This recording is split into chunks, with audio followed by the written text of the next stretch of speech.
Eh bien voilà, le séjour à Moelle-Moelle se termine bientôt, parce que je repars sur Boal demain matin, donc je voulais vous faire un petit peu un bilan de ce second voyage sur Moelle-Moelle, vous dire ce que j'en ai pensé, très honnêtement, hein.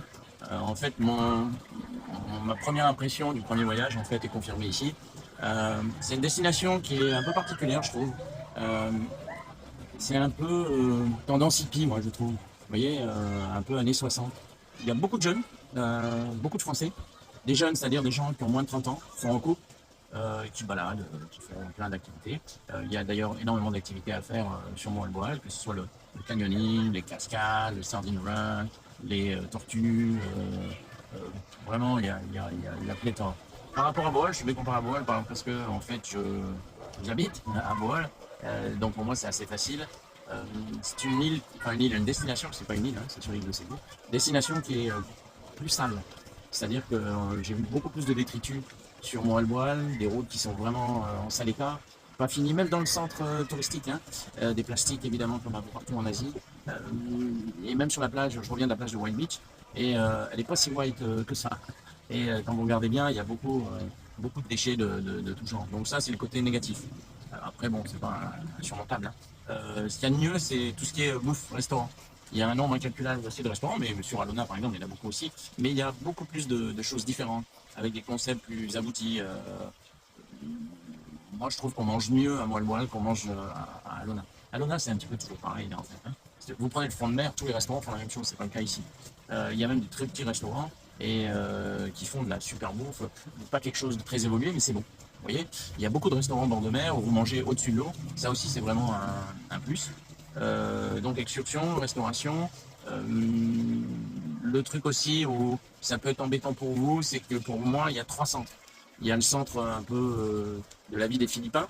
Moi, j'y suis actuellement ici, le Moelle Tropics est sur cette partie-là. Vous avez le centre touristique avec Sardine Run, Tortue, restaurant, etc. Et le centre White Beach qui est un autre endroit. Entre l'un et le dernier, il y a 15 minutes de scooter. Donc, si vous baladez pas en scooter, c'est un peu plus chiant. Il faut des tchouk-tchouk, il faut un taxi, il y a des taxis ici.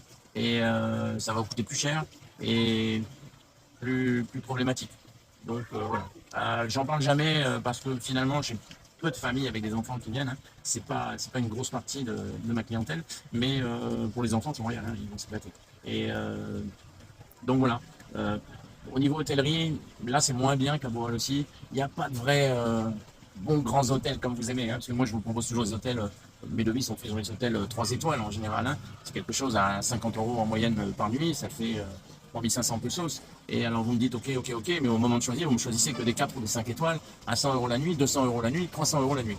Donc tant mieux pour vous.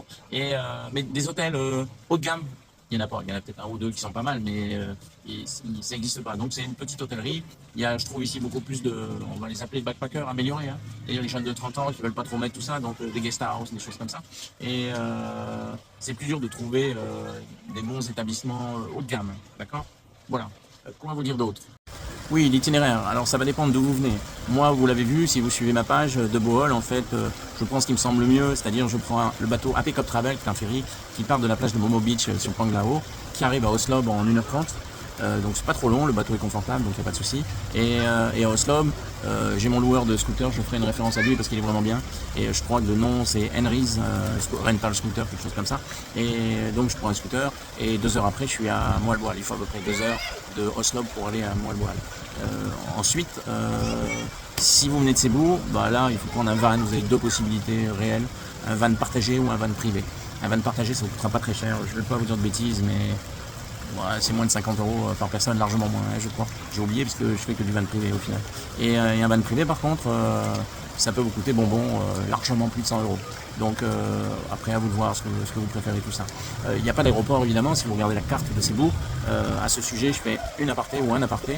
Et dites-le moi en commentaire si c'est une aparté ou un aparté. Et il faut impérativement, avant que vous décidiez de venir aux Philippines, de regarder la carte des Philippines. Regardez les distances, regardez tout ça. Et les Philippines, c'est très grand. Ça fait 1850 km du nord au sud. D'accord. Donc, au niveau des transferts, ça va impacter terriblement votre voyage. Et donc, on ne passe pas d'une destination. Moi, j'ai quelqu'un, il me dit en mail, hein, j'ai ce matin, je suis à, il était où, à Malapascua. Donc c'est une île au nord de Cebu. Et je vais aller à Oslob. Et d'Oslob, je vais aller à Boracay. Je veux absolument faire ça. Alors Oslob parce qu'il y a les requins-baleines, hein, c'est le spot le plus sûr, le moins éthique mais le plus sûr pour voir les requins-baleines. Mais alors vous, ça vous dit rien? Ok, Malapascua, Oslob, Boracay, pourquoi pas? C'est infaisable. Enfin, sur 2 semaines, c'est infaisable. Et Malapascua, c'est perdu. Il vous faut d'abord prendre un ferry, ensuite aller probablement vers Cebu, c'est-à-dire un van qui va vous mettre 3 heures, 3 heures et demie, dépendant de la circulation, etc. Mais là, on est qu'à Cebu ville. Ensuite, il vous faut aller à Oslob. À Oslob, il vous faut encore 3 heures et demie. Donc, avec le bateau, la tente, machin, on est déjà à 10-12 heures. C'est une réalité. Alors en plus, après Oslob, je vais aller à Boracay. Non, c'est pas possible. Oslob, il n'y a pas d'aéroport. Donc il faut retourner à Cebu et refaire 3h30 de van, plus la tente, etc. Et plus prendre un avion pour aller à Boracay. Arriver à Boracay, je l'ai déjà expliqué, ça va être aussi un peu plus compliqué parce que l'aéroport de Boracay n'est pas à Boracay, il est sur l'île en face. Donc là, il vous faut prendre un tchou-tchou ou un van, aller au port, payer les billets, leur dire tellement de filles, vous voyez le truc, etc. Donc vous reperdez une journée. Donc de faire ces 3 destinations-là, vous avez fait 3 jours, hein, un jour à Malapascua, un jour à Oslo, un jour à Boracay, mais vous avez déjà perdu 2 jours en transport. Donc c'est pas faisable. Donc je vous le dis, c'était un grand aparté et il faut que vous regardiez la carte avant. Avant même de me contacter, regardez un petit peu, lisez, regardez les commentaires. Alors pas trop les réseaux sociaux, parce que les réseaux sociaux vont toujours vous dire la même chose. Allez à El Nido, Boracay, Coron, Siargao, etc.